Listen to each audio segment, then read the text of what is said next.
ಓಂ ಶಾಂತಿ. ನಾವೆಲ್ಲ ಆತ್ಮರು ಆತ್ಮೀಯ ಸ್ಮೃತಿಯಲ್ಲಿ ಸ್ಥಿತರಾಗಿ ನಾವೆಲ್ಲ ಆತ್ಮರ ತಂದೆ ಒಬ್ಬ ಪರಮಾತ್ಮ ಶಿವನನ್ನು ಸ್ಮೃತಿಸುತ್ತಾ ಈ ಸತ್ಯವನ್ನು ಅರಿಯಲು ನಿಮಿತ್ತನಾಗಿರುವ ಪ್ರಜಾಪಿತ ಬ್ರಹ್ಮ ಜಗದಂಬಾ ಸರಸ್ವತಿ ಮಮ್ಮಾರವರನ್ನು ಸ್ಮೃತಿ ಮಾಡುತ್ತಾ ಈ ಒಂದು ಮುರಳಿ ಚಿಂತನೆಯನ್ನು ಪ್ರತಿದಿನ ಓಂ ಶಾಂತಿ ಟಿವಿ ಮುಖಾಂತರ ಆಲಿಸುತ್ತಿರುವ ಮತ್ತು ವೀಕ್ಷಿಸುತ್ತಿರುವ ನನ್ನೆಲ್ಲ ಸಹೋದರಾತ್ಮರಿಗೆ ಸ್ವಾಗತ, ಸುಸ್ವಾಗತ.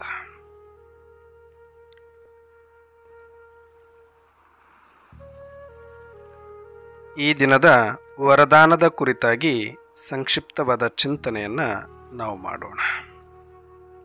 ಬಾಬಾರವರು ಕೊಡುವ ಪ್ರತಿಯೊಂದು ವರದಾನವೂ ಸಹ ಅದು ನಮ್ಮ ಸಾಧನೆಗಾಗಿ, ಪುರುಷಾರ್ಥಕ್ಕಾಗಿಯೇ ಪೂರಕವಾಗಿರುತ್ತೆ.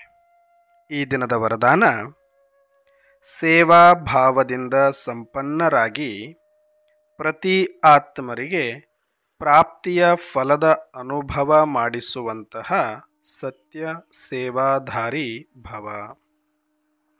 ಸೇವಾ ಭಾವದಿಂದ ಸಂಪನ್ನರಾಗಿ ಪ್ರತಿ ಆತ್ಮರಿಗೆ ಪ್ರಾಪ್ತಿಯ ಫಲದ ಅನುಭವ ಮಾಡಿಸುವಂತಹ ಸತ್ಯ ಸೇವಾಧಾರಿ ಭವ.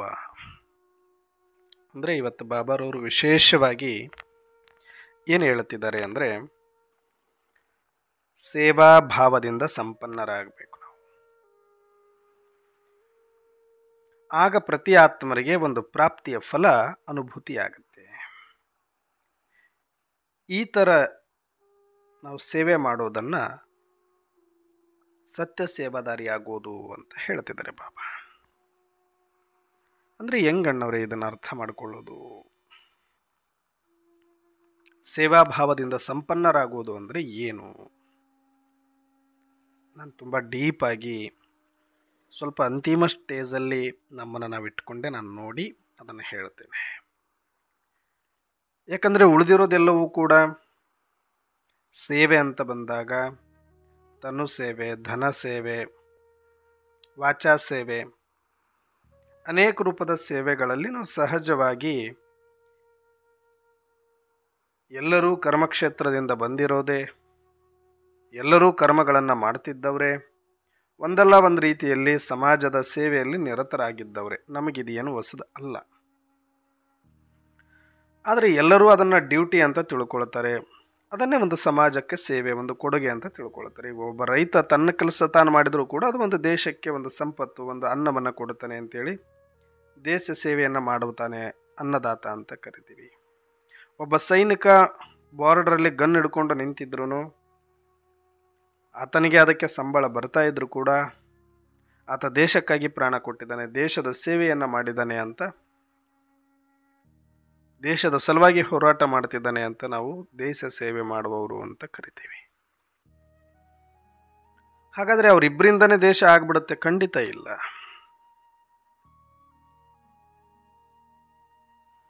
ರೈತ ಬೆಳೆದಿರುವ ಹತ್ತಿ, ಆ ಹತ್ತಿಯಿಂದ ನೂಲು ತೆಗೆಯುವ ಒಬ್ಬ ಶ್ರಮಿಕ, ಆ ನೂಲಿನಿಂದ ಬಟ್ಟೆಯನ್ನಾಗಿ ಮಾಡುವಂಥ ಇನ್ನೊಬ್ಬ ಕಾರ್ಮಿಕ, ಆ ಬಟ್ಟೆಯನ್ನು ಮತ್ತೆ ಒಂದು ಉಡುಪನ್ನಾಗಿ ತಯಾರಿಸುವಂಥ ಇನ್ನೊಬ್ಬ ಕಾರ್ಮಿಕ, ಆ ಉಡುಪನ್ನು ಮತ್ತೆ ಮಾರಾಟ ಮಾಡುವಂಥ ಇನ್ನೊಬ್ಬ ಕಾರ್ಮಿಕ ಅಥವಾ ವ್ಯಾಪಾರಸ್ಥ, ಹಂತಗಳು ಎಷ್ಟೇ ಬದಲಾಗಿದ್ದರೂ ಕೂಡ ಪ್ರತಿಯೊಬ್ಬ ಮನುಷ್ಯ ಇಲ್ಲಿ ನಾಗರಿಕನಾಗಿ ಬದುಕಲಿಕ್ಕೆ ಏನೆಲ್ಲ ಬೇಕು ಅದಕ್ಕೆ ಎಲ್ಲರ ಕಾಂಟ್ರಿಬ್ಯೂಷನ್ ಕೂಡ ಇರುತ್ತೆ. ಕೆಲವರು ಅದನ್ನು ವ್ಯಾಪಾರವಾಗಿ ತಗೊಂಡಿರ್ಬೋದು, ಕೆಲವರು ಒಕ್ಕಲ್ತನವಾಗಿ ತಗೊಂಡಿರ್ಬೋದು, ಕೆಲವರು ಉದ್ಯೋಗವಾಗಿ ತಗೊಂಡಿರ್ಬೋದು. ಇಷ್ಟೇ ಇಲ್ಲಿರೋದು: ಉದ್ಯೋಗ, ವ್ಯಾಪಾರ, ಒಕ್ಕಲತನ ಅಥವಾ ಸಣ್ಣ ಪುಟ್ಟ ತಮ್ಮ ತಮ್ಮ ಕೈಗಾರಿಕಾ. ಇದು ಎಲ್ಲವೂ ಕೂಡ ತಮ್ಮ ತಮ್ಮ ಹೊಟ್ಟೆ ತುಂಬಿಸ್ಕೊಳ್ಬೇಕು ಅಂತಾನೆ ಮಾಡಿದ್ರು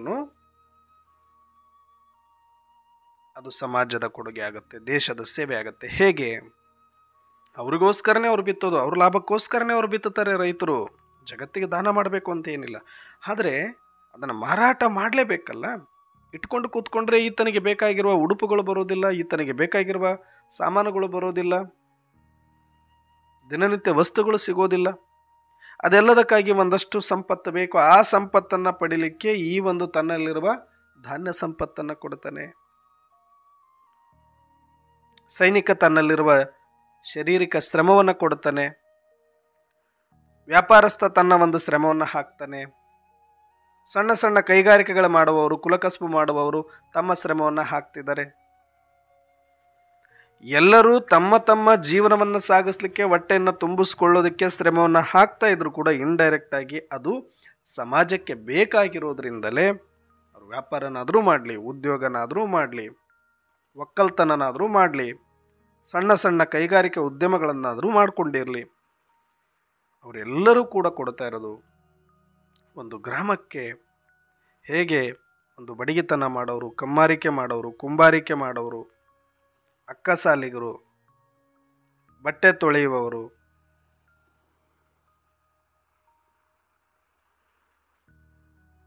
ಎಲ್ಲ ಕಾರ್ಯಗಳನ್ನು ಮಾಡುವವರು ಕೂಡ ಆ ಊರಿನ ನಾಗರಿಕರ ಥರ ಬದುಕಲಿಕ್ಕೆ, ಅವರನ್ನ ಶಿಸ್ತಿನಿಂದ ಇರಲಿಕ್ಕೆ ಎಲ್ಲರ ಸಹಯೋಗವೂ ಕೂಡ ಅಲ್ಲಿ ಇರುತ್ತೆ. ಚಮ್ಮಾರನಿಂದ ಹಿಡಿದು ಪ್ರತಿಯೊಬ್ಬರು ಕೂಡ ಬೇಕಾಗತ್ತೆ. ನಾವು ಕಾಲಲ್ಲಿ ಹಾಕುವ ಚಪ್ಪಲಿಯಿಂದ ಹಿಡ್ಕೊಂಡು ತಲೆಗೆ ಹಾಕುವ ಕೊಬ್ಬರೆಣ್ಣೆವರೆಗೂ ಕೂಡ ಅದರಲ್ಲಿ ಎಲ್ಲರ ಶ್ರಮವೂ ಕೂಡ ಇದೆ. ಅವರೆಲ್ಲರದ್ದು ಕೂಡ ಇಂಡೈರೆಕ್ಟ್ ಆಗಿ ಒಂದು ಸಮಾಜ ಸೇವೆನ, ಸಮಾಜಕ್ಕೆ ಬೇಕಾಗಿರೋದೇ ತಾನೇ ಅವರು ಮಾಡ್ತಿರೋದು. ಸಮಾಜ ಘಾತುಕ ಅಂತ ಯಾವಾಗ ಕರೀತಾರೆ ಅಂದರೆ, ತನ್ನ ಸ್ವಾರ್ಥಕ್ಕಾಗಿ ಅಥವಾ ತನ್ನ ದುಷ್ಕೃತ್ಯ, ತನ್ನ ದ್ವೇಷಕ್ಕಾಗಿ ಇನ್ನೊಬ್ಬರಿಗೆ ಹಾನಿ ಮಾಡುವುದು, ಸಮಾಜಕ್ಕೆ ಹಾನಿ ಮಾಡುವುದು, ಸಮಾಜದ ಸ್ವಾಸ್ಥ್ಯ ಮತ್ತು ಶಾಂತಿಯನ್ನು ಹಾಳು ಮಾಡುವುದನ್ನು ದುಷ್ಕೃತ್ಯ, ದುರ್ಮಾರ್ಗ ಅಂತ ಕರೀತಾರೆ. ಇದು ನಾವೆಲ್ಲರೂ ಕೂಡ ನೋಡಿಕೊಂಡೇ ಬಂದಿದ್ದೀವಿ. ಅದೇ ಥರ ಈ ಒಂದು ಸಂಸ್ಥೆಯಲ್ಲಿ ನಾವು ಎಷ್ಟೆಲ್ಲ ಸೇವೆ ಇದೆ, ಪ್ರತಿಯೊಂದು ಸೇವಾ ಕೇಂದ್ರದ ಸೇವೆನೂ ಕೂಡ ಅದು ಬಾಬರವರ ಸೇವೆ ಆಗುತ್ತೆ. ಹೆಂಗೆ ಪ್ರತಿಯೊಂದು ಗ್ರಾಮದ ಸೇವೆನ ಅದು ಒಂದು ಸಮಾಜ ಸೇವೆ ಆಗುತ್ತೋ, ಒಂದು ದೇಶ ಸೇವೆ ಆಗುತ್ತೋ, ಒಂದು ವಿಶ್ವ ಸೇವೆ ಆಗುತ್ತೋ, ಹಾಗೆ ಇಲ್ಲಿ ಬಾಬಾರವರ ಪ್ರತಿಯೊಂದು ಸೇವಾ ಕೇಂದ್ರದಲ್ಲಿ ಮಾಡುವ ಸೇವೆಯೂ ಕೂಡ ಅದು ಬಾಬಾರವರ ಸೇವೆಯಾಗಿ, ತದನಂತರ ಅದೊಂದು ಯಜ್ಞ ಸೇವೆಯಾಗಿ, ತದನಂತರ ಅದೊಂದು ಸಮಾಜ ಸೇವೆಯಾಗಿ, ತದನಂತರ ಅದೊಂದು ದೇಶ ಸೇವೆ ಮತ್ತು ವಿಶ್ವ ಸೇವೆಯಾಗಿ ಹೊರಹೊಮ್ಮುತ್ತೆ. ಈ ಥರದ ಸೇವೆಯಲ್ಲಿ ನಮ್ಮನ್ನು ನಾವು ಈಗ ಆಲ್ರೆಡಿ ತೊಡಗಿಸಿಕೊಂಡಿದ್ದೀವಿ. ತನುವಿನಿಂದನೋ, ಮನಸ್ಸಿನಿಂದನೋ, ಧನದಿಂದನೋ, ವಾಚಾದಿಂದನೋ ಒಂದಲ್ಲ ಒಂದು ರೀತಿಯಲ್ಲಿ ನಮ್ಮನ್ನು ನಾವು ತೊಡಗಿಸಿಕೊಂಡಿರೋದಕ್ಕೆ ಇವತ್ತು ಇಡೀ ವಿಶ್ವದಾದ್ಯಂತ ಇಷ್ಟೆಲ್ಲ ಸೇವಾ ಕೇಂದ್ರಗಳು ವಿಸ್ತಾರಗೊಂಡಿರೋದು. ಇದರಲ್ಲಿ ನಾವು ಯಾರು ಕೂಡ ಬ್ರಾಹ್ಮಣರು, ಬ್ರಹ್ಮಕುಮಾರಿಯರು ಹಿಂದೆ ಬಿದ್ದಿಲ್ಲ. ಆದರೆ ಇವತ್ತು ಇನ್ನೂ ಸ್ವಲ್ಪ ಡೀಪಾಗಿ ನಾವು ಹೋಗೋಣ, ಈ ರೂಟಲ್ಲಿ ಇಳಿಯೋಣ ನಾವು. ಯಾಕಂದರೆ ಸೇವೆ ಅಂದ ತಕ್ಷಣ ಮೇಲ್ನೋಟದಾಗಿ ಸ್ಥೂಲವಾಗಿ ಮಾಡುವಂಥದ್ದು ನಮಗೆಲ್ಲರಿಗೂ ಗೊತ್ತಿರುವಂಥದ್ದು. ಆದರೆ ಬಾಬಾರವರು ನಮ್ಮ ಅಂತಿಮ ಸ್ಥಿತಿ ಹೇಗಿರಬೇಕು ಅನ್ನೋದ್ರ ಕುರಿತಾಗಿಯೇ ಅವರಿಗೆ ಲಕ್ಷ್ಯ ಇರುತ್ತೆ. ಸೇವಾ ಭಾವದಿಂದ ಸಂಪನ್ನರಾಗಿರಬೇಕು ನಾವು. ಪ್ರತಿ ಆತ್ಮರಿಗೂ ಕೂಡ ಸಂಪನ್ನತೆಯ ಅನುಭವ ಆಗಬೇಕು, ಪ್ರಾಪ್ತಿಯ ಅನುಭವ ಮಾಡಿಸಬೇಕು ಅಂತ ಸತ್ಯ ಸೇವಾದಾರಿಯಾಗಿ ಅಂತ ಹೇಳ್ತಿದ್ದಾರೆ. ಹೆಂಗೆ ಸೇವಾ ಭಾವದಿಂದ ಸಂಪನ್ನರಾಗಿರೋದು ಅಂದ್ರೆ ನೋಡಿ, ಸೇವಾ ಭಾವದಿಂದ ಸಂಪನ್ನರಾಗಿರೋದು ಅಂದರೆ ಯಾರು ಮೊದಲು ಸ್ವಸಂಪನ್ನ ಆಗಿರ್ತಾರೆ, ಸ್ವಸಂತೃಪ್ತರಾಗಿರ್ತಾರೆ, ಇದನ್ನೇ ಇಚ್ಛಾ ಮಾತ್ರಂ ಅವಿದ್ಯ. ಅವರು ಇಚ್ಛಾ ಮಾತ್ರಂ ಅವಿದ್ಯ ಆಗಿರುತ್ತಾರೆ. ಅವ್ರಿಗೆ ಯಾವುದೊಂದು ಚೂರೂ ಆಸೆ ಅನ್ನೋದು ಇರೋದಿಲ್ಲ. ಯಾಕೆ ಅಂದರೆ ಅವರಿಗೆ ಯಾವುದೇ ಅಪ್ರಾಪ್ತಿ ಇರೋದಿಲ್ಲ. ಎಲ್ಲ ಶಕ್ತಿ ಸಂಪನ್ನ ಆಗಿರುತ್ತಾರೆ, ಸುಖ ಸಂಪನ್ನ, ಶಾಂತಿ ಸಂಪನ್ನ, ಸಂತುಷ್ಟ, ಸಂಪೂರ್ಣ ಆದಾತನಿಗೆ ಯಾವುದೊಂದರ ಅವಶ್ಯಕತೆ, ಯಾವುದೊಂದರ ಭಯ ಇರೋದಿಲ್ಲ. ಆಗ ಆತನಿಗಿಲ್ಲೇನೂ ಕೆಲಸ ಇರೋದಿಲ್ಲ, ಏನೂ ಕೆಲಸ ಇರೋದಿಲ್ಲ. ಯಾಕಂದರೆ ಈ ಜಗತ್ತು ಇರುತ್ತೆ, ಆತನ ಪಾಲಿಗೆ ಅದು ಯಾವುದೂ ಉಪಯೋಗಕ್ಕೆ ಬರೋದಿಲ್ಲ. ಒಬ್ಬ ಸಂತ, ಒಬ್ಬ ಜ್ಞಾನಿ, ಒಬ್ಬ ವೈರಾಗಿ, ಒಬ್ಬ ಸಂತುಷ್ಟ ವ್ಯಕ್ತಿ ಯಾರೇ ಆಗಿದ್ರೂ ಕೂಡ ಆತ ಪ್ರಪಂಚದೊಳಗಿದ್ರೂ ಕೂಡ ಆತನೊಳಗೆ ಪ್ರಪಂಚ ಇರೋದಿಲ್ಲ. ಅಂದರೆ ಪ್ರಪಂಚದ ಕುರಿತಾದ ಒಂದೇ ಒಂದು ಇಚ್ಛೆ, ಆಸೆ, ಬೇಡಿಕೆ, ಯಾವುದೊಂದು ಭಾವ ಇಲ್ಲದೆ ಇರುವಂಥ ಸ್ಥಿತಿನೇ ಆತ ಪ್ರಪಂಚದೊಳಗೆ ಇರುತ್ತಾನೆ, ಆದರೆ ಆತನೊಳಗೆ ಪ್ರಪಂಚ ಇರೋದಿಲ್ಲ. ಅರ್ಥಾತ್ ಪ್ರಪಂಚದ ಯಾವುದೊಂದು ಆಸೆ, ಇಚ್ಛೆ, ಕೋರಿಕೆ, ಭಯ, ರಾಗ, ದ್ವೇಷ, ಏನೊಂದು ಒಪಿನಿಯನ್ಸ್ ಕೂಡ ಇರೋದಿಲ್ಲ ಜಗತ್ತಿನ ಬಗ್ಗೆ. ಅಷ್ಟು ನಿರ್ಲಿಪ್ತ ಭಾವ, ಅದನ್ನೇ ನಿರ್ಲಿಪ್ತ ಸ್ಥಿತಿ. ಇದ್ದು ಇಲ್ಲದಂಗೆ, ಕೇಳಿ ಕೇಳದಂಗೆ, ನೋಡಿ ನೋಡದಂಗೆ, ಮಾಡಿ ಮಾಡದಂಗೆ ಇರುವಂಥ ಸ್ಥಿತಿಯನ್ನು, ಇದನ್ನು ಎಷ್ಟು ವರ್ಣನೆ ಮಾಡಬಹುದು? ಸಾಕ್ಷಿ ಸ್ಥಿತಿ ಅಂತ ಕರಿಬೋದು, ನಿರ್ಲಿಪ್ತ ಸ್ಥಿತಿ ಅಂತ ಕರಿಬೋದು, ಸಂತೃಪ್ತ ಸ್ಥಿತಿ ಅಂತ ಕರಿಬೋದು, ಬೀಜ ರೂಪ ಅಂತ ಕರಿಬೋದು, ಸಂಪೂರ್ಣ ಸ್ಥಿತಿ ಅನ್ಬೋದು, ಬಾಪ್ ಸಮಾನ ಸ್ಥಿತಿ ಅನ್ಬೋದು. ಇದು ಅಂತಿಮವಾಗಿ ನಾವೆಲ್ಲರೂ ಕೂಡ ಆಗಲೇಬೇಕಾಗಿರುವಂತಹ ಸ್ಥಿತಿ. ಈ ಥರ ನಾವಾದಾಗ ನಾವು ಸೇವಾ ಭಾವದಿಂದ ಸಂಪನ್ನ ಆಗಲಿಕ್ಕೆ ಸಾಧ್ಯತೆ ಇರುತ್ತೆ. ಮೊದಲು ಅದಕ್ಕೆ ಕ್ವಾಲಿಫಿಕೇಶನ್ ಏನಂದರೆ ಸ್ವಸಂತೃಪ್ತ, ಸ್ವಸಂಪನ್ನ ಆಗೋದು ಆಗಿದೆ.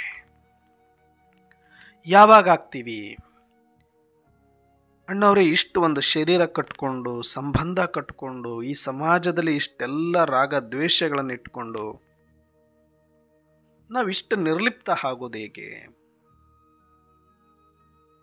ಇಷ್ಟು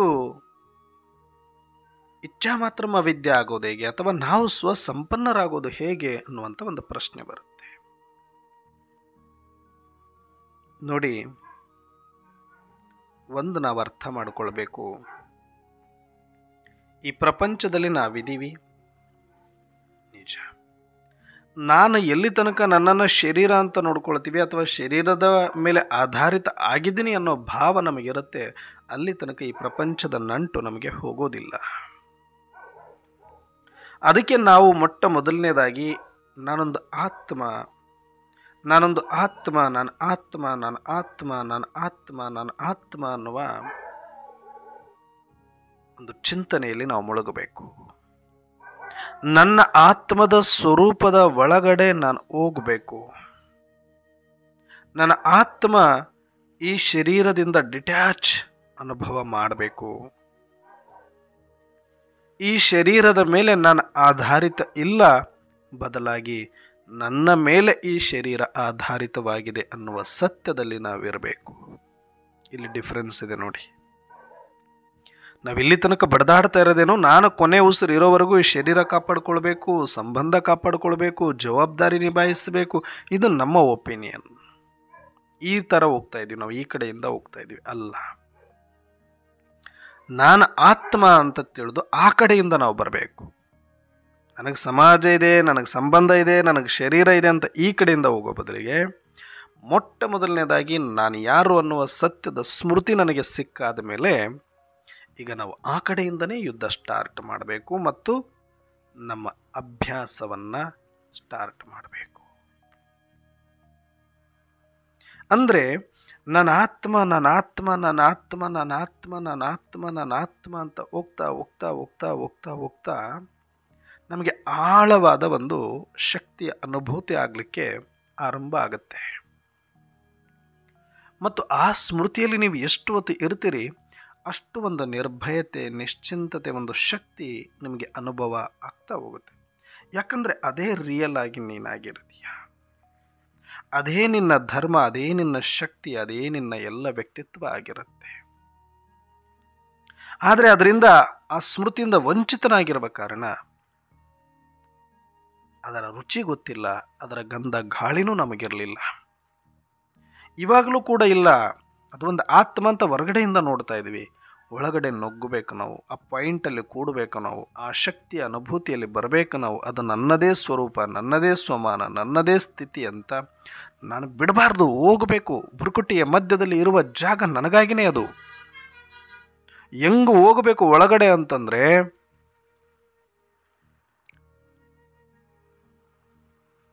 ನೂರಾರು ವರ್ಷಗಳಿಂದ ಕೋರ್ಟಲ್ಲಿದ್ದು ಅದು ನನ್ನದೇ ಸಾಮ್ರಾಜ್ಯ, ನನ್ನದೇ ಒಂದು ಸಿಂಹಾಸನ. ಆದರೆ ನಾನು ಕೂರಕ್ಕಾಗದೆ ನನ್ನನ್ನು ಹೊರಗಿಟ್ಟಿರ್ತಾರೆ.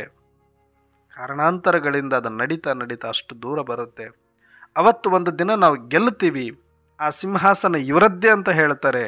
ಅವತ್ತು ನಾನು ಹೋಗಿ ಇಷ್ಟು ದಿನ ವಿನಾಕಾರಣ ನನ್ನನ್ನು ಇಲ್ಲಿಂದ ಅಗಲಿಸಿಬಿಟ್ರಲ್ಲ ಅನ್ನುವ ಒಂದು ಕೋಪ, ಬೇಜಾರಿನೊಂದಿಗೆ ಎಷ್ಟು ಬೇಗ ನಾವು ಧಾವಿಸ್ತೀವಿ. ಅದೇ ತರಹ ಇಲ್ಲಿ ನನ್ನಲ್ಲಿ ಇಷ್ಟು ಶಾಂತಿ ಇರಲಾಗಿ, ಇಷ್ಟು ಶಕ್ತಿ ಇದ್ದರೂ ಸಹ ಪಾತ್ರಕ್ಕೋಸ್ಕರ ನನ್ನನ್ನು ಅಗಲಿಸಿದ್ರು. ಈಗ ಆ ಪರಮಾತ್ಮ ತಂದೆ ಬಂದು ನನ್ನನ್ನು ಮತ್ತೆ ನನ್ನ ಸಿಂಹಾಸನದಲ್ಲಿ ಕೂರಿಸ್ತಾ ಇದ್ದಾರೆ ಅಂದಾಗ ಹೆಂಗೆ ಹೋಗಬೇಕು ಆ ಆತ್ಮದ ಸ್ಮೃತಿ. 5,000 ವರ್ಷಗಳ ನಂತರ ನನ್ನ ಮೂಲ ಸ್ವರೂಪ,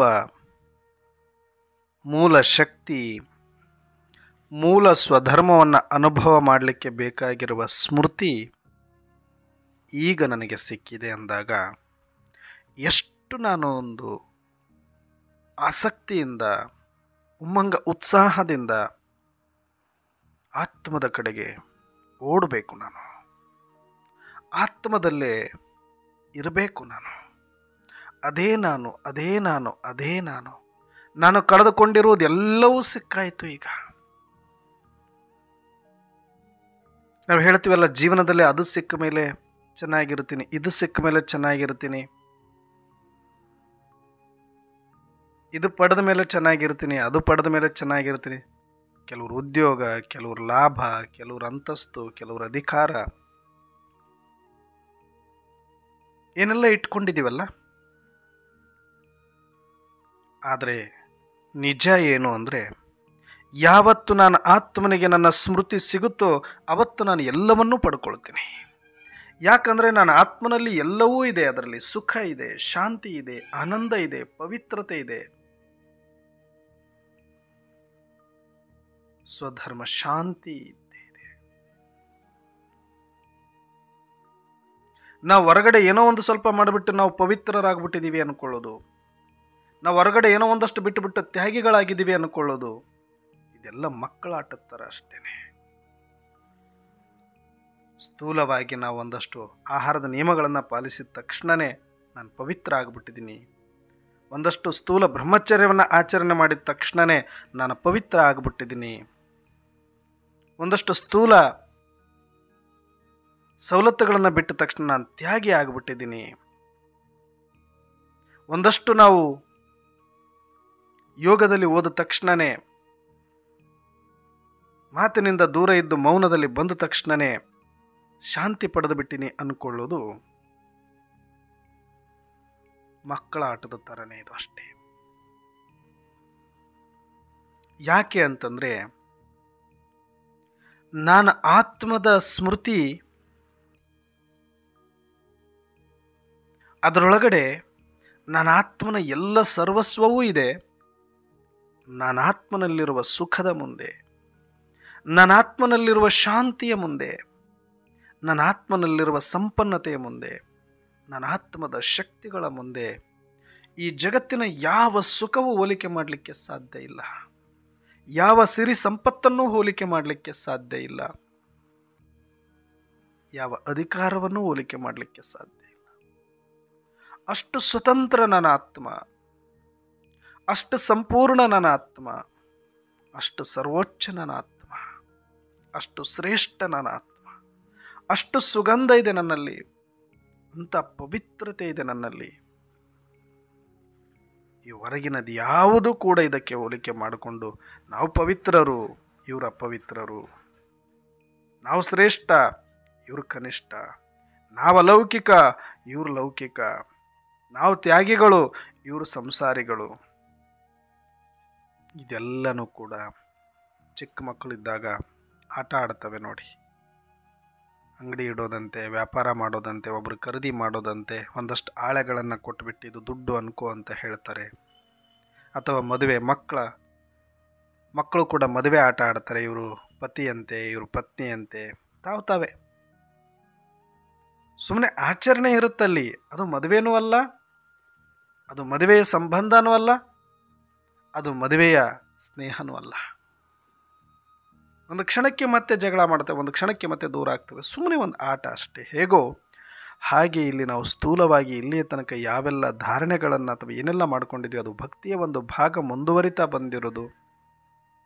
ಯಾಕೆ ಅಂದರೆ ಒರಿಜಿನಲ್ ನಮಗೆ ಗೊತ್ತಿಲ್ಲದೆ ಇರೋದ್ರಿಂದ ಇದರಲ್ಲೇ ಒಂದು ಅಲ್ಟರ್ನೇಟ್ ಕಂಡುಕೊಂಡು ನಮಗೆ ನಾವು ಸಮಾಧಾನ ಮಾಡಿಕೊಳ್ಳೋದಕ್ಕೆ ಇರತಕ್ಕಂಥ ಒಂದು ದಾರಿಯಾಗಿತ್ತೆ ಹೊರತಾಗಿ ಅದು ಯಾವುದು ಅಲ್ಲ ಸತ್ಯ. ಹೇಗೆ ಬದುಕೋದೇ ಇಲ್ಲ ಪೇಷಂಟ್ ಅಂತಂದಾಗ ಒಂದಷ್ಟು ಆ ಕುಟುಂಬಸ್ಥರ ಸಮಾಧಾನಕ್ಕಾಗಿ ಡಾಕ್ಟರ್ ತನ್ನ ಒಂದು ಆತ್ಮ ತೃಪ್ತಿಗಾಗಿ ಏನೋ ಒಂದು ಚಿಕಿತ್ಸೆ ಮಾಡೋ ಥರದಲ್ಲಿ ಒಂದಷ್ಟು ಚೆಕ್ಕಿಂಗಲ್ಲಿ, ಅಬ್ಸರ್ವೇಷನಲ್ಲಿ ಇಟ್ಟಿರ್ತಾರೆ, ಹೇಗೋ ಸಮಾಧಾನಕ್ಕಾಗಿ. ಹಾಗೆ ಇಲ್ಲಿ ನಾಟಕ ಪೂರ್ತಿ ಆಗುವವರೆಗೂ, ಪರಮಾತ್ಮ ಬರುವವರೆಗೂ ಆತ್ಮದ ಸ್ವಸ್ಮೃತಿ ಸಿಗೋದಿಲ್ಲ. ಅಲ್ಲಿಯ ತನಕ ಇವರಿಗೆ ಶಾಂತಿಯ ಅನುಭೂತಿ ಮಾಡಲಿಕ್ಕೆ ಆಗೋದೇ ಇಲ್ಲ. ಆದರೂ ಕೂಡ ಅಲ್ಲಿಯ ತನಕ ಒಂದಷ್ಟು ಸಮಾಧಾನಕ್ಕಾಗಿ ಅಬ್ಸರ್ವೇಷನ್ ಇಟ್ಕೊಂಡಂಗೆ ಇಲ್ಲಿ ಕೂಡ ಸಮಾಧಾನಕ್ಕಾಗಿ ಒಂದಷ್ಟು ನಿಯಮಗಳನ್ನು ಮಾಡ್ರಿ, ಒಂದಷ್ಟು ವ್ರತಗಳನ್ನು ಮಾಡ್ರಿ, ಉಪವಾಸ ವನವಾಸಗಳನ್ನು ಮಾಡ್ರಿ, ಆಚರಣೆಗಳನ್ನು ಮಾಡ್ರಿ, ತ್ಯಾಗವನ್ನು ಮಾಡ್ರಿ. ಏನೋ ಒಂದು ಬಿಡಿಸ್ತಾ, ಏನೋ ಒಂದು ಹೇಳ್ತಾ, ಏನೋ ಒಂದು ಮಾಡ್ತಾ, ಮೈಂಡ್ ಡೈವರ್ಟ್ ಮಾಡ್ತಾ ಮಾಡ್ತಾ ಮಾಡ್ತಾ ಮಾಡ್ತಾ ಇಲ್ಲಿ ತನಕ ಕಾಲವನ್ನು ತಳ್ಳಿದ್ರು. ಅಷ್ಟೇ ನಡೆದಿರೋದು ಬಿಟ್ಟರೆ ಇಲ್ಲಿ ತನಕ ಮಾಡಿರೋದು ಯಾವುದು ಸತ್ಯವಲ್ಲ, ಈಗ ಮಾಡ್ತಿರೋದು ಕೂಡ. ಆದರೆ ಯಾವುದೊಂದು ಸತ್ಯ ಅಂದರೆ, ನನಗೇನು ಪರಮಾತ್ಮ ತಂದೆ ಆತ್ಮದ ಸ್ಮೃತಿಯನ್ನು ಕೊಟ್ಟಿದ್ದಾರೆ, ಆ ಸ್ಮೃತಿಯಲ್ಲಿ ಹೋಗಿ ನನ್ನ ಸ್ವಧರ್ಮದಲ್ಲಿ ಇದ್ದು ನನ್ನ ಸ್ವಮಾನಗಳಲ್ಲಿ ಬಂದು ಅದೇ ಸ್ವರೂಪವನ್ನು ಅನುಭವ ಮಾಡ್ತಾ ಮಾಡ್ತಾ ಮಾಡ್ತಾ ಮಾಡ್ತಾ ಸ್ವಸ್ಥಿತಿಯಲ್ಲಿ ಸ್ಥಿತರಾಗಿದಾಗ ಎಲ್ಲವೂ ಅದರಲ್ಲಿದೆ. ಪವಿತ್ರತೆ ಅಂದರೆ ಆತ್ಮದ ಒಳಗಡೆ ಇರುವಂಥದ್ದು. ಶಕ್ತಿ ಆತ್ಮದ ಒಳಗಡೆ ಇರುವಂಥದ್ದು. ಶಾಂತಿ ಆತ್ಮದ ಒಳಗಡೆ ಇರುವಂಥದ್ದು. ಸುಖ ಆತ್ಮದ ಒಳಗಡೆ ಇರುವಂಥದ್ದು. ಆನಂದ ಆತ್ಮದ ಒಳಗಡೆ ಇರುವಂಥದ್ದು. ಆ ಒಳಗಡೆ ಇರತಕ್ಕಂಥ ಶಬ್ದಗಳನ್ನು ಹೊರಗಡೆ ತಂದು ನಮಗೆ ಬೇಕಾದಂಗೆ ಅವನ್ನ ಬಳಸಿಕೊಂಡು ನಾವೇನೋ ಹೇಳ್ದಂಗೆ ಮಾಡಿದ್ರೆ ಇದು ಸಿಕ್ಕಿಬಿಡುತ್ತೆ ಅಂತ ಇಲ್ಲಿಯ ತನಕ ನಮಗೆ ಡ್ರಾಮಾದದ್ದಕ್ಕೂ ಕೂಡ ಡ್ರಾಮಾನುಸಾರ ಮೋಸ ಆಗ್ತಾನೆ ಬಂದಿದೆ ಹೊರತಾಗಿ ನಿಜಕ್ಕೂ ಅದು ಯಾವುದು ಕೂಡ ಸುಖನೂ ಅಲ್ಲ, ಶಾಂತಿಯ ಮಾರ್ಗನೂ ಅಲ್ಲ, ಪವಿತ್ರತೆಯ ಮಾರ್ಗನೂ ಅಲ್ಲ. ಅದು ಒಂದು ಸ್ಥೂಲ ಪ್ರಕ್ರಿಯೆಗಳಷ್ಟೇ, ಸ್ಥೂಲ ಆಚರಣೆಗಳಷ್ಟೇ, ಸ್ಥೂಲ ಧಾರಣೆಗಳಷ್ಟೇ. ಅದಕ್ಕೂ ಈ ನಿರಾಕಾರ ಆತ್ಮಕ್ಕೂ ಯಾವುದೊಂದು ಸಂಬಂಧ ಇಲ್ಲ. ಸ್ಥೂಲದ ಆಚರಣೆಗಳಿಗೂ ಆತ್ಮದ ಒಳಗಡೆ ಇರುವ ಶಕ್ತಿಗಳಿಗೂ ಯಾವ ಸಂಪರ್ಕನೂ ಇಲ್ಲ, ಸಂಬಂಧನೂ ಇಲ್ಲ. ನಮ್ಮ ಸಮಾಧಾನಕ್ಕೆ ಹೇಗೆ ನರಿ ತನಗೆ ಸಿಗದೇ ಇರುವ ದ್ರಾಕ್ಷಿಯನ್ನು ಉಳಿ ಅನ್ಕೊಂಡು ಹೋಗುತ್ತೋ, ಹಾಗೆ ಯಾವ ಆತ್ಮದ ಸ್ಮೃತಿ ನಮಗೆ ಇಲ್ಲಿ ತನಕ ಸಿಕ್ಕೇ ಇಲ್ವೋ ಅದಕ್ಕೆ ನಾವು ಅದು ಸಿಗೋದಿಲ್ಲ ಅಂತ ಗೊತ್ತಾದರೂ ಕೂಡ ಸಿಕ್ಕಿದ್ದನ್ನೇ ಆತ್ಮದ ಸುಖ ಅನ್ಕೊಂಡು ಸಮಾಧಾನ ಪಟ್ಕೊಂಡಿದ್ದೀವಿ ಅನ್ನೋದು ಈಗ ನಮಗೆ ಅರ್ಥ ಆಗಿದೆ. ಇದು ಸತ್ಯ. ಅದಕ್ಕೆ ಈಗಲಾದರೂ ಸಹ ನಾವು ಒಂದಷ್ಟು ಆ ಮೂಲ ಶಾಂತಿ, ಮೂಲ ಪವಿತ್ರತೆ, ನಿಜವಾದ ಪವಿತ್ರತೆ ಏನು ಗೊತ್ತಾ? ಯಾರಿಗೆ ಆತ್ಮ ಅನ್ನುವ ಸ್ಮೃತಿ ಸಿಗುತ್ತೋ ಆ ಸ್ಮೃತಿಯಲ್ಲೇ ಸದಾಕಾಲ ಇರಲಿಕ್ಕೆ ಪ್ರಯತ್ನ ಪಟ್ಟು ಆ ಸ್ವಧರ್ಮದಲ್ಲಿ ಇದ್ದು ಸಂತೃಪ್ತತೆಯನ್ನು ಅನುಭವ ಮಾಡ್ತಾರೆ ಅಲ್ವಾ. ಯಾರು ಆತ್ಮದ ಸಂತೃಪ್ತತೆ ಮತ್ತು ಸುಖ ಶಾಂತಿಯ ಅನುಭೂತಿ ಮಾಡಿರ್ತಾರೋ ಅವರಿಗೆ ಹೊರಗಿನ ಯಾವುದೇ ಇಚ್ಛೆಗಳು ರುಚಿಸುವುದಿಲ್ಲ. ಯಾರೂ ಅವರಿಗೆ ರಾಗದ್ವೇಷದಿಂದ ಕಾಣಿಸುವುದಿಲ್ಲ. ಯಾರ ಮೇಲೂ ಅವರಿಗೆ ವಿಪರೀತ ಭಾವನೆಗಳಿರೋದಿಲ್ಲ, ಭೇದ ಭಾವಗಳು ಬರೋದಿಲ್ಲ. ಸಾಕ್ಷಿಯಾಗ್ಬಿಡ್ತಾರೆ. ಎಲ್ಲರೂ ನಿರ್ದೋಷದಲ್ಲಿ ಕಾಣಿಸ್ತಾರೆ. ಎಲ್ಲರೂ ತನ್ನವರಂತನೇ ಕಾಣಿಸ್ತಾರೆ. ಯಾವುದೊಂದು ಇಚ್ಛೆಗಳ ಅವಶ್ಯಕತೆ ಬೀಳೋದಿಲ್ಲ. ಇದು ನಿಜವಾದ ಆತ್ಮದ ಪವಿತ್ರತೆ. ಆ ಸ್ಮೃತಿ ಸ್ವರೂಪದಲ್ಲಿ ಸದಾಕಾಲ ಇರಲಿಕ್ಕೆ ಅಭ್ಯಾಸ ಮಾಡಿಕೊಂಡಾಗ ಯಾವಾಗ ನನಗೆ ಇಚ್ಛಾ ಮಾತ್ರ ಅವಿದ್ಯೆ ಆಗ್ತೀನೋ ಅದು ಪವಿತ್ರತೆ. ಯಾವಾಗ ಈ ಶರೀರದ ಮೇಲೆ, ಸಮಾಜದ ಮೇಲೆ, ಸಂಬಂಧದ ಮೇಲೆ ನಿರಾಧಾರಿತನಾಗ್ತೇನೋ ಅದು ಪವಿತ್ರತೆ. ಯಾವಾಗ ಹೊರಗಿನ ಈ ರಾಗ ದ್ವೇಷಗಳಿಂದ ಮುಕ್ತನಾಗ್ತೇನೋ ಅದು ಪವಿತ್ರತೆ. ಯಾವಾಗ ನಾನು ವ್ಯರ್ಥದಿಂದ, ಪರಚಿಂತನೆ, ಪರದರ್ಶನದಿಂದ ಮುಕ್ತನಾಗಿರುತ್ತೇನೆ ಅದು ಪವಿತ್ರತೆ. ಅಲ್ಲಿ ಸ್ವಚಿಂತನೆಗೆ ಮಾತ್ರ ಜಾಗ, ಸ್ವಸ್ಮೃತಿಗೆ ಮಾತ್ರ ಜಾಗ, ಸ್ವಾನುಭಾವಕ್ಕೆ ಮಾತ್ರ ಅಲ್ಲಿ ಆಸ್ಪದ ಇರುತ್ತೆ. ಅದೇ ಒಂದು ಸ್ಥಿತಿಯನ್ನು ಇಟ್ಟುಕೊಳ್ಳಲಿಕ್ಕೆ ಯಾರ ಪ್ರಾಮಾಣಿಕವಾಗಿ ಪ್ರಯತ್ನಪಟ್ಟು ಅಲ್ಲೇ ಇರ್ತಾರೆಯೋ ಅಷ್ಟು ಹೊತ್ತು ಮಾತ್ರ ಅವರು ಪವಿತ್ರರು. ಅದು ಮಾತ್ರ ಪವಿತ್ರತೆ. ಅದು ಬಿಟ್ಟು ಉಳಿದದ್ದು ಎಲ್ಲವೂ ಕೂಡ ನಾವಂದುಕೊಂಡ ಪವಿತ್ರತೆನೇ ಹೊರತಾಗಿ ನಿಜವಾದ ಪವಿತ್ರತೆ ಅಲ್ಲ. ನಾವು ಇಲ್ಲಿ ಒಂದು ಕೊಳಕು, ಒಂದು ಶುದ್ಧ ಅಂತ ಕರಿತೀವಿ. ಒಂದು ಬಟ್ಟೆ ಮಲಿನ ಆದಾಗ ಅದನ್ನು ಕೊಳಕು ಅಂತೀವಿ, ಅದನ್ನು ತೊಳೆದಾಗ ಒಂದಷ್ಟು ಶುಭ್ರ ಅಂತೀವಿ. ಒಂದು ಜಾಗ ಕಸ ಬಿದ್ದಾಗ ಅದನ್ನು ಕೊಳಕು ಅಂತೀವಿ, ಅದನ್ನು ಶುಚಿಗೊಳಿಸಿದಾಗ ಸ್ವಚ್ಛ ಅಂತೀವಿ. ಹೇಗೋ ಹಾಗೆ ಸ್ಥೂಲದ ಸ್ವಚ್ಛತೆಯನ್ನೇ ನಾವು ಪವಿತ್ರತೆ ಅನ್ನುವಂಥ ಹೆಸರುಗಳನ್ನು ಕೊಟ್ಕೊಂಡು ಕೂತಿದ್ದೀವಿ ಹೊರತಾಗಿ ಸ್ಥೂಲವಾಗಿರ್ತಕ್ಕಂಥ ಒಂದಷ್ಟು ಶಿಸ್ತು, ಒಂದಷ್ಟು ಸಂಯಮವನ್ನೇ ನಾವು ನಿಜವಾದ ಪವಿತ್ರತೆ ಅಂತ ಭ್ರಮಿಸ್ತಾ ಇದ್ದೀವಿ, ಅಥವಾ ಅದನ್ನು ಪವಿತ್ರತೆ ಅಂತ ಹೇಳ್ಕೊಂಡು ದೊಡ್ಡವರಾಗಲಿಕ್ಕೆ ನೋಡ್ತಿದ್ದೀವಿ ಹೊರತಾಗಿ ಅದು ಯಾವುದು ನಿಜವಾದ ಪವಿತ್ರತೆ ಅಲ್ಲ. ಹಾಗಾಗಿ ನಾವೀಗ ಮಾಡಬೇಕಾಗಿರೋದು ಕೂಡ ಅದನ್ನೇ.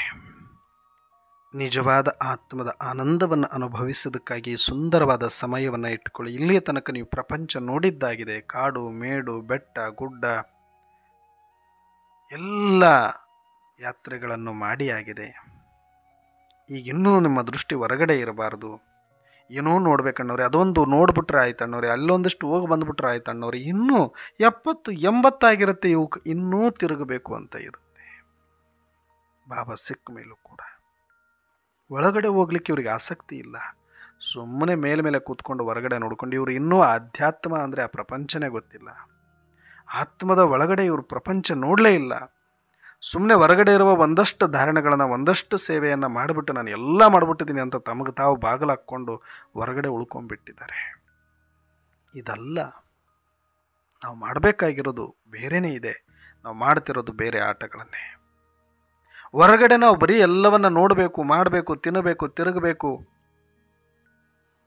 ಒಂದು ಗುಂಪಲ್ಲಿ ಇರಬೇಕು, ಶಬ್ದದಲ್ಲಿರಬೇಕು, ಏನೋ ಒಂದು ಸೇವೆ ಮಾಡ್ತಾ ಇರಬೇಕು, ಸುಮ್ಮನೆ ನಮ್ಮ ಮನಸ್ಸು ತೃಪ್ತಿಗಾಗಿ ಇಷ್ಟು ಮಾಡಿಬಿಟ್ಟು ನಾವು ಎಲ್ಲ ಮಾಡಿಬಿಟ್ಟಿದ್ದೀವಿ, ಎಲ್ಲ ಸಾಧಿಸಿಬಿಟ್ಟಿದ್ದೀವಿ ಅಂದ್ಕೊಂಡ್ರೆ ಕೊನೆಗೆ ನಾವು ಪಶ್ಚಾತ್ತಾಪ ಬಿಟ್ಟರೆ ಬೇರೆ ದಾರಿ ಇರಲ್ಲ.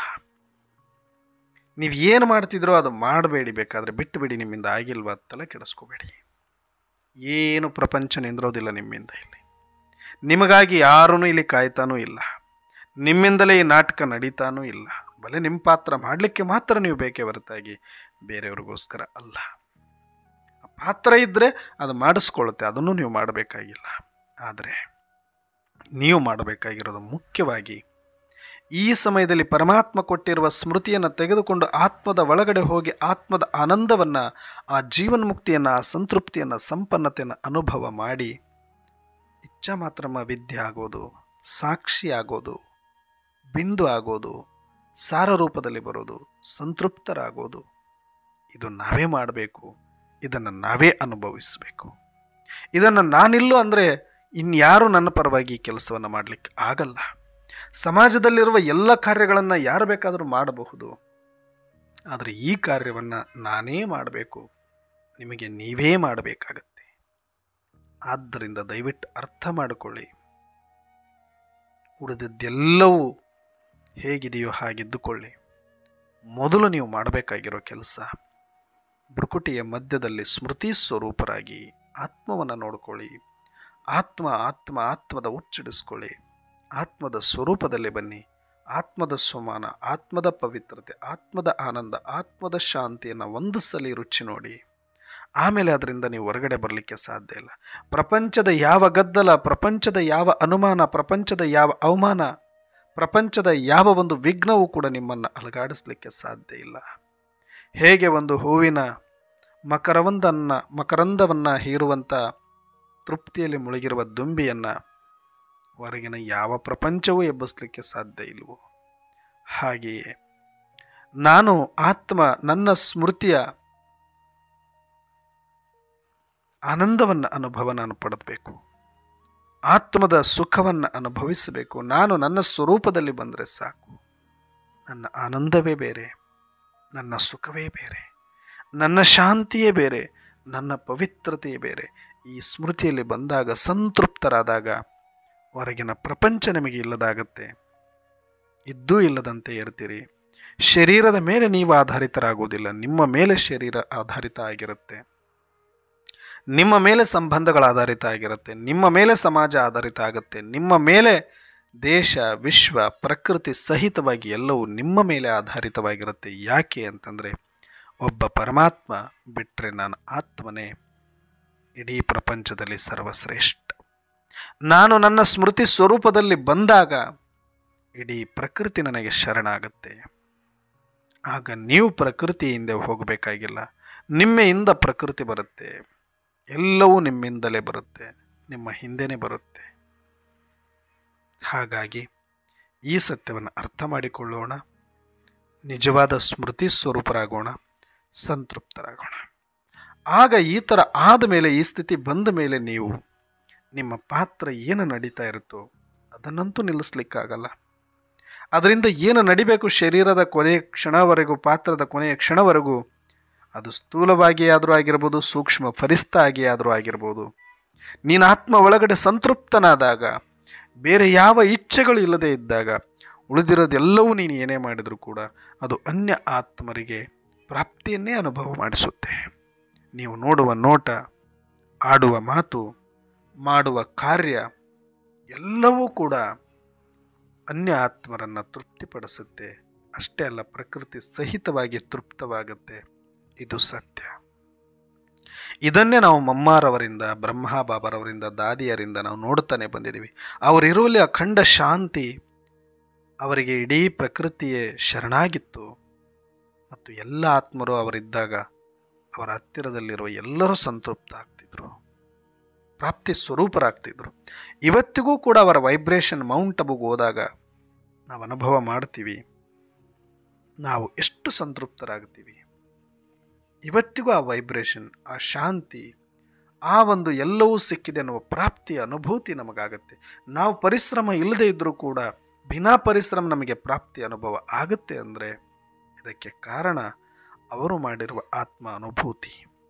ಅದಕ್ಕೆ ನಾನೂ ಕೂಡ ಈಗ ಸೇವಾಭಾವದಿಂದ ಸಂಪನ್ನ ಆಗೋದು, ಸರ್ವರಿಗೂ ಪ್ರಾಪ್ತಿಯನ್ನು ಅನುಭೂತಿ ಮಾಡಿಸೋದು ಅಂದರೆ ನಾನು ನನ್ನ ಸ್ವರೂಪದಲ್ಲಿ ಸ್ಥಿತನಾಗಿ, ಸ್ಮೃತಿ ಸ್ವರೂಪನಾಗಿ, ನನ್ನ ಸ್ವಧರ್ಮದ ಆನಂದದಲ್ಲಿ ನಾನಿದ್ದಾಗ ನಾನು ಮಾಡುವುದೆಲ್ಲವೂ ಸೇವೆಯೇ ಆಗತ್ತೆ, ನಾನು ಮಾಡುವುದೆಲ್ಲವೂ ಜಗತ್ ಕಲ್ಯಾಣವೇ ಆಗತ್ತೆ.